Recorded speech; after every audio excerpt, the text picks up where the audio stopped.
Students, today very quickly I would like to tell you about the fourth unit, that is art of good communication. This will be a bilingual lecture and this will be a very quick lecture for my students because exam is after 1 hour and you need to see this. So communication, art of good communication में जो आपको बहुत important है वो जानना वो है 7 C's of effective communication क्या है, और प्लस कम्युनिकेशन प्रोसेस में verbal and non verbal communication में क्या चीज़ों का यूज़ होता है. Barrier to communication is very important. What are the barriers to communication? Negative बातें करना, नेगेटिव बोलना, paralanguage communication, assertives and aggressive passive, listening skills, question skills और art of small talk, email writing. ये बहुत important था fourth unit आपका. And very sorry I have not able to make it in night. So let's quickly explain what is 7 C's of this 7 C's of communication.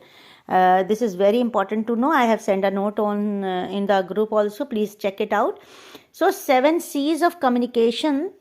इससे आप समझेंगे कि ये जो है ये ऐसे कुछ वर्ड्स हैं, ऐसे कुछ चीज़ें हैं जो आपको करनी चाहिए और वो आपके कम्युनिकेशन को इफेक्टिव बनाएंगे. जैसे clearness, correctness, completeness, concreteness, concise, considered and courteous. ये 7 C's हैं. क्लियरनेस का मतलब क्लैरिटी होगा. There are several stages to clarity. First, it is important to be clear about the purpose of the message you are delivering, what you want the other person to understand. That is important. क्या समझाना चाह रहे हो, क्या बोलना चाह रहे हो. लाइक आप कहते हो ना कि आई एम सॉरी, मैंने ये मतलब नहीं था. तो if you want that to be addressed nicely then you have to be clear, very clear in your speech. So it is important to clear out what you want to deliver. The recipient should be made aware of why they are receiving the message and what you are trying to achieve by delivering it. तो उनको बहुत पता होना चाहिए ना कि आप क्यों भेज रहे हो ये मैसेज, उनको क्यों लिख रहे हो. आपने किसी को शाम को गुड मॉर्निंग लिखा तो आप क्यों लिख रहे हो. तो that you should be very clear about why you are messaging him and him or her and why and what you want to have after that delivery. You want the answer or you just want to be heard. If these are multiple goals, each should be laid out separately. Secondly, it is essential that the content of the communication is itself clear and you should avoid jargons. बात clear होनी चाहिए, घुमा फिरा के नहीं होनी चाहिए. And you should avoid jargons. Jargons मतलब बड़े बड़े शब्द जिससे समझ में ही ना आ रहा हो. And use simple language, use simple structure, focus on core point of your message, जो आप तुम कहना चाह रहे हो. फिर करेक्टनेस होनी चाहिए. It's essential that the both the factual information and the language and the grammar are correct. जो ग्रामर लिख रहे हो वो भी करेक्ट हो. हु आर यू लिखने, हाउ आर यू लिखने की जगह हु आर यू नहीं लिखना है आपको. तो करेक्टनेस ग्रामेटिकली भी बहुत ज़रूरी है. स्पेलिंग मिस्टेक्स करोगे तो वो जो बातें हैं वो आपकी कन्वे नहीं हो पाएंगी. लैंग्वेज क्लियर नहीं होगा. If your audience spot error in either they will distract and you will be your credibility will be reduce. अगर उसमें किसी ने गलती निकाल ली तो फिर तुम्हारी क्रेडिबिलिटी खराब हो जाएगी. इसलिए ग्रामेटिकली करेक्ट सेंटेंस और सही लैंग्वेज लिखनी. This will reduce the effectiveness of your communication. Then completeness. Completeness is often one of the most important 7 C's of communication and you have to understand that it is very important for the recipient to receive the information. और अगर आप अधूरी सी बातें कुछ लिखोगे जिसका कोई conclusion ही नहीं निकल रहा है, जैसे आपने लिखा आज बारिश हो रही है, तो इसका क्या कंक्लूजन उसको निकल रहा है? कुछ नहीं निकल रहा है उसका कंक्लूजन. तो उसका जब कोई कंक्लूजन नहीं निकल रहा तो इट्स मीनिंगलेस टू से incomplete sentences. If you say that आज बारिश हो रही है, बाहर जाना है, घूमने चले, तब it's okay. This level of detail will give you a situation where you are not able to adjust and the communication will spoil.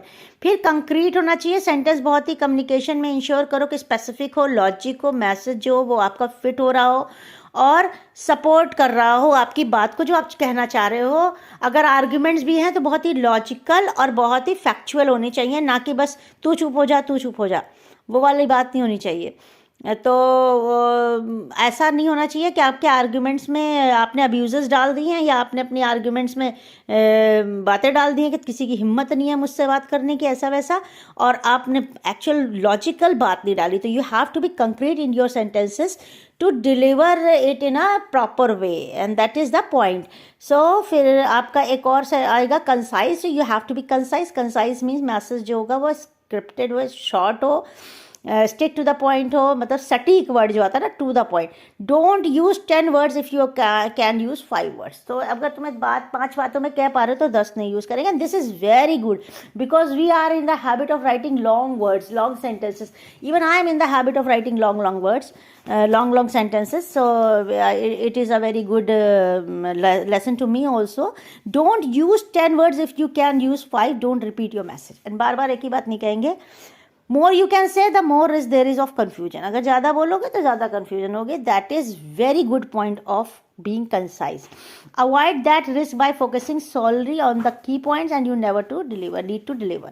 फिर courteous होना चाहिए, बात करने का तरीका बहुत respectful होना चाहिए. आपका ए सुनो करके नहीं लिखने का है, और बहुत ही अच्छे से इफेक्टिव वे से एड्रेस करते हुए आपको लिखना है. कम्युनिकेशन स्पॉइल नहीं करना है. पोलाइटनेस से ऑडियंस जो होते हैं वो एक्सेप्ट करते हैं आपकी बातों को. And your message should be friendly, professional, considerate, respectful, open and honest.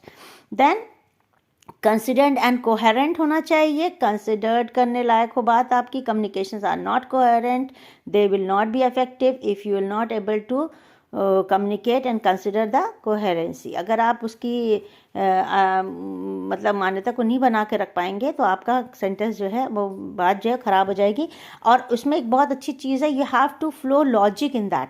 आप उसमें लॉजिक डालते रहिए. जो भी आप बात कह रहे हैं उसमें you should have a logical flow and your style, tone and language should be consistent through out.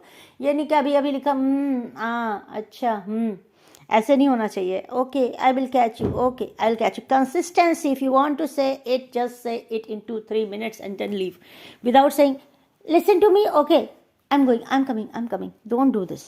In addition to making sure that each communication you ensure is coherent within itself, you should have to ensure consistency and the message should be delivered in multiple communicating way. तो एक ही message कई तरीके से deliver हो जाता है अगर आप उस पर ध्यान ना दें कि आप किस तरह से वो डिलीवर करना चाहते हैं.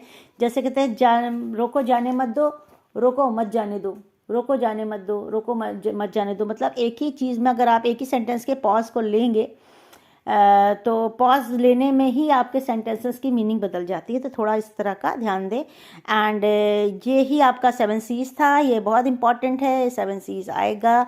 So thank you very much. This is a very quick lecture and I hope it will help and it will be helping out. You must have asked me 2-3 days before, so I could have made it more. Bye bye. All the best, beta.